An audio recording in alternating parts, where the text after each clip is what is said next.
So I am making a video that is based on the topic that inspired my first video. My first video on YouTube was inspired by other people's videos on the Myers-Briggs.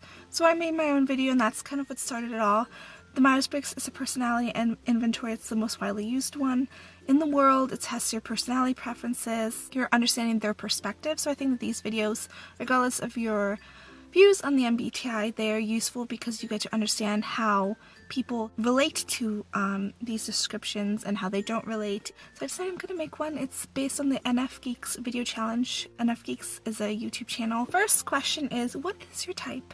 INFP, introverted, intuitive, feeling, and perceiving. I took the actual Myers-Briggs in school, and I've taken some of the other human metrics, Myers-Briggs type tests here online, and I always get INFP, and this is over a span of like 10 years. Last time I took it was like a week ago, because I haven't taken it in a few years, and I just wanted to make sure it's still reliable, that I'm still getting the same result, which I am. And I usually don't get very strongly expressed on any of those. I got moderately expressed for introverted and intuitive, and slightly expressed for feeling and perceiving. Each of the types tends to be called something, so my type is called the idealist, and or the healer type, or the dreamer. What are you primarily interested in?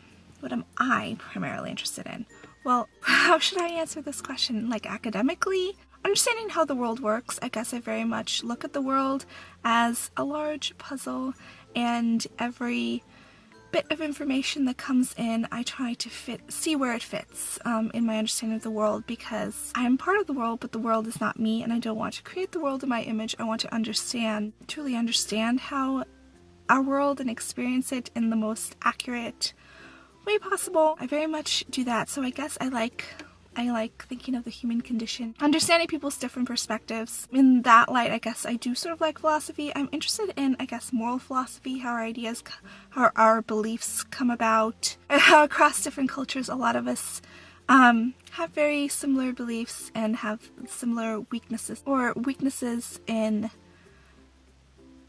taking our beliefs to extremes. Usually the core of the beliefs have the same value of do unto others as you would have them do unto you, and respect and love. I am Catholic, so I really enjoy studying theology as well. I'm quite interested in peace psychology, actually, and sociology, and sort of merging the two. And these two things are not isolated, they are related, because I think that sometimes sociologists tend to criticize psychologists, and psychologists tend to criticize sociologists.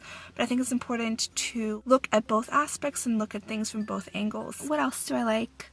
I like beauty. I like appreciating things. I like learning about the world. I think I already said that. In a more concrete way, what am I interested in? What do I like doing? I like talking to cameras, apparently. Traveling. I like reading. I like coffee in coffee shops. And reading at coffee shops. I like spending time with friends and family and myself, just kind of having a balance. I think that's key. I like hiking. I'm starting to sound like I'm making a dating video, but I like hiking, but not, I've noticed that people hike in different ways. I like hiking in the way that you get to appreciate your surroundings and enjoy the experience and kind of soak everything in, as opposed to a race to climb up mountains. I like martial arts. I like figure skating. I like certain kinds of dancing. I think line dancing would be fun to learn more. I like trying new foods from around the world. I like experiencing different cultures. I like talking to people. Yeah, I guess there's a lot that I like. I like music. I like watching TV. I like movies. I like making videos. Yeah. So how do you relate to your temperament? I consider myself to be a realistic idealist, so I'm very much an idealist in that I believe that we all have ideals. I mean, if you can imagine your goals, if you can think an abstract thought, you have ideals. So I consider myself a realistic idealist because I try to value ideals that will actually bring happiness, see ways to make them come about in reality, even though I don't think that all ideals can be met in their perfection. I think that the journey is worthwhile. And then I think I said this in my first video, I'm sort of like a disorganized perfectionist. On the outside, it might seem sort of disorganized, and I think I kind of make a beautiful mess. I like pretty organizers, pretty boxes, so even though things on the outside look sort of messy, I think they sort of look pretty at the same time. And when I'm on a task, I try to make things the best way possible. I've been accused of always trying to do the right thing. Very much like the INFP, I try to integrate, like I said with the puzzle, new information into my understanding of the world and expand my understanding of the world based on new information, understand people's perspectives. And I really like the elephant analogy, which is sort of how I view the Myers-Briggs. So people have different personalities, people have different ways of looking at the world, but we're all looking at the same world. So we're sort of like the blind men touching different parts of the elephant, and everyone's describing a different part of the elephant. I didn't make up this analogy. But in reality, the elephant is bigger than what any of us can experience. We are all seeing parts of the same elephant, so by describing them, what we're feeling, what we're experiencing to each other, we gain a better understanding of the elephant of the world. The world is an elephant. While I try to understand other people's points of view and I try to expand my understanding, if I do believe something to be right, I will stick up for it. I mean, and this was even the case when I was little. I would be capable of conveying a different opinion than the teacher gave if I thought that the teacher was incorrect, which I think might have annoyed teachers. I didn't do that on too many occasions, but I was willing to stick up to my beliefs, and I was also willing to stick up for other people. I know of at least 2 occasions. I mean, starting from when I was really little, I stuck up to a bully for someone else. I guess the earliest one is one that my family remembers. Some big kid was sort of pushing little kids around. I think I was like 4 or something, and we were on top of a big inflated slide. I stuck up to him and he like threw me down the slide. I don't remember this, but I guess I've always sort of tried to stick up for my beliefs, try to do the right thing. I guess that's, I mean, I'm not saying that it always works out, but I try. I don't know about the emotionality, I guess. I don't cry a lot, and I've never cried a lot. I do tear up for inspirational stories and movies. I have never been a huge crier, but I do feel things really deeply, and I do have that introverted feeling where I don't really always share what I'm feeling. Sometimes people don't always know how much I really care about them, but I really do. Someone that I like might think that I don't like them because I might not always show it, but if I really don't like someone, it's hard for me to not show it, so I always have to find something good about them so that I'm actually being genuine in my interactions with them, if that makes any sense. I don't know. Anyway, I digress. What got you interested in the MBTI? I took it at school, basically. University. How has the MBTI impacted your life? It's provided a conversation piece for some of my friends and me. It's a fun thing to just talk about, but also mainly, I think the main thing is that it got me started on YouTube. Show an object to the camera. I have my phone. I don't know. I'm recording on a phone, and I have my old phone that has all my music because I don't have an iPhone now. What are the biggest misconceptions about your type?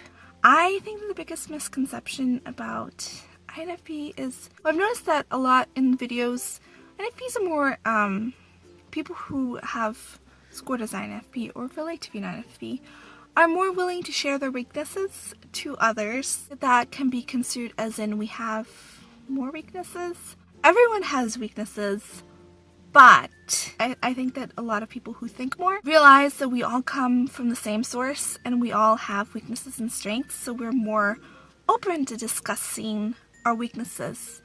And that is something that not everyone is willing to do. The fact that we tend to talk about weaknesses might give people the wrong impression. The fact that we like to talk about the questions in life might make people think that we have no answers and we're just not very useful people. So I think that that's a limitation that we have to work on. That's just a limitation that I think is easily solvable while exploring the weaknesses and working on them and exploring the questions of life. I think that for the sake of other people's anxiety levels, we have to also talk about the solutions, talk about the way that we've done something positive. When telling a story, I've noticed that I tend to just say, if I'm trying to get information on how to deal with the situation, I'll just say what happened in the situation. That's my natural inclination without saying exactly what I did to solve it, even if I might have done the right thing. It's my tendency to just be like, I'm trying to get information how to further solve the situation. So I have to remember, oh, I have to say how I dealt with it thus far so that I can convey the fact that I'm actually handling it, but I just need more information to be able to handle it the best way possible, and consultation is one of the problem-solving tools that we have. Misconception about INFPs is that we're weepy. I have introverted feeling. I'll tear up in inspiring moments, and I'm not that I'm incapable of crying, but ever since I was little, like, I've never really cried a lot. And I tend to be calm in crisis. I think it's my extroverted thinking, because I will express verbally as I'm trying to process the different options. I'll express verbally all of the different ways that things go right and wrong, and I try not to do this a whole lot. Sometimes people might think that I'm more frustrated than I am, when I'm not even frustrated at all, because I'm just verbally exploring the different options. So I try not to do that. That's something that I've noticed that I have to be aware of. There's this stereotype of people who are idealistic being judgmental, and at least I know for me, I like talking about ideas, but people are not ideas. I have no dominion over other people's lives, but I do like talking about ideas because that is the way that I understand the world better, because how do I form my thoughts? How do I understand things unless I talk about them with other people and hear different perspectives? And through that, I might change my perspective, or someone else might understand mine better, and at the very least, I'll understand theirs better. And I feel like discussion is very useful, unless people get offended. I think that sometimes when you talk about ideas, people take it personally. That can seem offensive, even though I don't think that it is, because it's almost like a sign of respect. I value you enough to talk to you about things that I'm contemplating, and I have trust that you will have input that will be useful to me, and hopefully that you will understand my experience. So I think that that is almost a compliment when you discuss ideas, but I think that sometimes people feel judged, when in reality I think that I'm less judgmental than other people. But I do judge ideas, and I like behaviorism, so you look at how the effects are of certain behaviors, so you can talk about the effects of something. You can talk about the rationale for things, but you can't really judge the person because you're not in their shoes, basically. Wishy-washy. I think that that's a misconception. I personally think that I'm sort of the opposite of wishy-washy. I think that I stick to things too long sometimes because I don't want to give up. I want to persevere. That might just be an ideal that I value, but sometimes some things I feel like I should give up on before I do actually end up moving on to something else. I feel like I sometimes waste time by sticking to things for too long, so I might not start doing something, but once I start, I'll usually follow it through. Next question. What are the limitations of your type? Okay. I'm going to combine this with what are your strengths of your type, because I feel like they should be in this list as well, and it doesn't ask any questions about strengths. So this can be considered a negative. People might get annoyed if you think aloud too much, but I think that thinking about things actually makes you more in touch with reality, because some people who are very sensing, they are very much into their experience at the moment and into pop culture and all of that, and to their own experience, whereas if you contemplate things more, you are able to understand beyond the expanse of your own experience. And I think that that actually makes you more in touch with reality. I mean, you could just go into La La Land and just be completely abstract and nobody will understand you. That is definitely a possibility, but I think that imagination not everyone can have, but reality will knock you on the head no matter what. So you always have reality, so if you have that imagination and that inquisitive mind on top of that, I think that you can actually be more in touch with reality. That's my thought. I guess I did sort of a limitation and a strength. If you do sort of process the world in a way that you integrate new information into your current perception of the world, I think that that is actually a strength, because it limits cognitive dissonance. George Orwell, who's actually, some people have said is INFP as well, he calls this doublethink, where you'll believe contradictory things in different situations sort of to meet your own comfort, or just out of ignorance you might do this.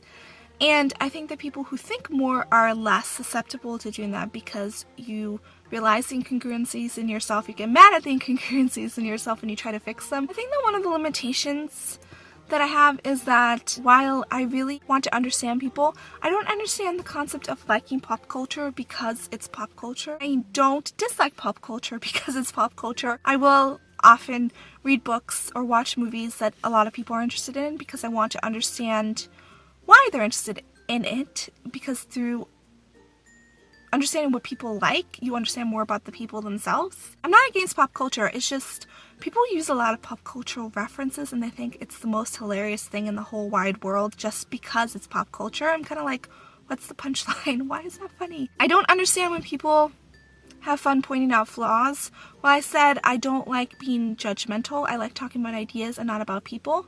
I think that a lot of people like talking about the people themselves, but not about the ideas. A lot of people might think it's fun to point out other people's flaws, but if you don't join in, you seem like you're being judgmental of them.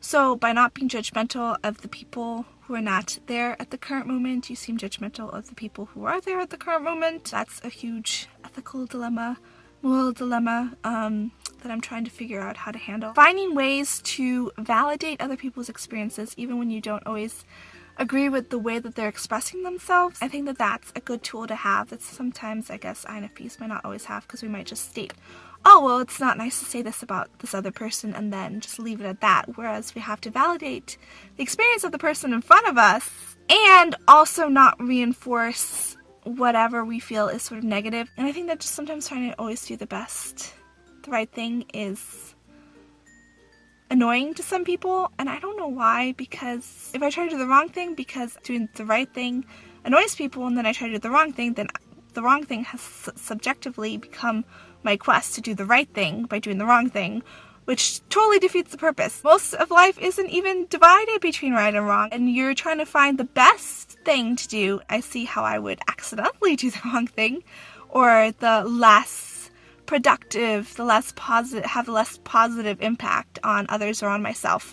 But I wouldn't try to have the less positive impact. I would try to have the best impact possible. Trying your best. I think that's the main part of the journey. Another thing that I feel like is a limitation is sensitivity to criticism, because I do know that I am sort of sensitive to criticism. I don't like it at the moment, but it will stay with me. As part of the puzzle analogy, I keep on going back to that, but anything that happens, I feel like it's there, it's truth, it happened. So it will forever be with me, so it allows me the opportunity to, at a later date when my emotions are out of the way, to actually explore what was said, find ways to either incorporate feedback or understand why I disagree with it, but usually I end up incorporating people's feedback, I think, more than other people, but I think that other people tend to say yes, yes, yes when they're receiving feedback, and then when they leave, they're just like, oh my gosh, what a blankety blank blank that person was, and they get really mad at the person who gave the feedback. But at the moment, they sound really receptive, whereas I think that I'm the opposite. I'll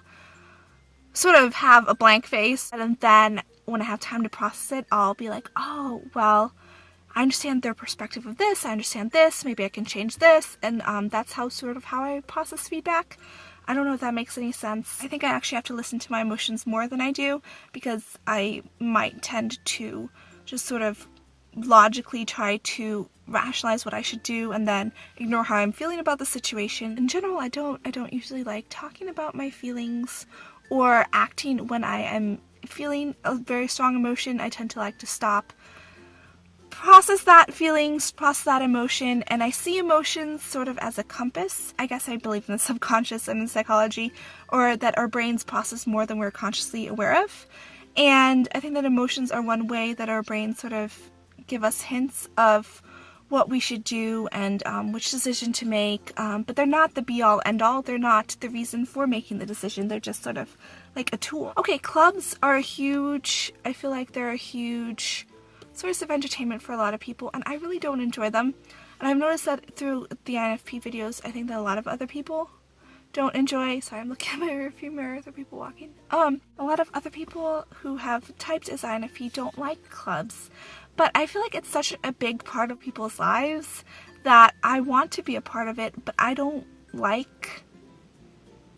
I mean, when I see people at clubs, I feel like sometimes people who are really great people and do really great things, they tend to do not that great things when they're in a club environment.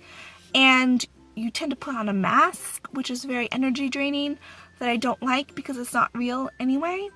For that, I'd rather just watch a movie or read a book. If I want fiction, I don't like interacting with other people in a fictional way, if that makes sense. I don't know, I find that boring. I think that clubs are the only place. I feel like boredom is not, it's not an emotion that I really feel, because if I have time alone, I'm able to entertain myself with thoughts. I like doing things that require a lot of energy, but things that I can actually devote all of my attention to. But it's not something that you devote all of your attention to, but it also doesn't allow you to introspect or to think about other things, because it does require just enough energy that you have to be focused on the club environment, but not enough energy that there's that much going on in the club environment that you have had all of your energy used up, if that makes any sense. And I also don't like seeing people not be at their best. I like reinforcing people's best, but if people do like going to clubs and that's the way that they feel better and they unwind, then I'm not really against that. It's just when you drag me into it, then I'm like, oh, I have to go, but I'm just gonna be bored. I'm gonna wish that I was doing something else. I like spending time with people. It's just not in that club environment. Just basically doing almost anything else. So last question, what is your ultimate dream? My ultimate dream, oh my gosh. Dream endeavor. Okay, what's your ultimate dream endeavor? I guess I would like to leave a legacy. I would like to continue living, just like in Anne Frank's words, like to continue living in the world after my death. I would like to leave some sort of a philosophy that helps people win struggles within themselves and helps people interact with others in more adaptive ways. I would like to leave a legacy, either through writing or through videos, that helps people really value the dignity and worth of themselves and others in a way that is actually deep and assimilated into themselves, and in ways that are a reminder that we all come from the same source. I believe that everyone was created from God, so that's part of what really makes me respect others. But regardless of if you believe in God or not, we all come from the same source. So helping people interact with others in that way and treat others the way that they would like to be treated, I think that that is something that I would like to help become more prolific in the world, because I think that's something that really brings happiness. And also, I like working with kids. I work with kids with special needs, so I like to do something to help, sort of on the same line, but help people with special needs have better lives and feel more loved and respected across cultures. Yeah, and I'd like to travel as well and have a family and all that stuff. I think this is the close of my video. Sorry, this is probably gonna be like my longest video ever. I tag you all if you want to make a video as well, and let me know if you do so I can watch it. Okay, bye.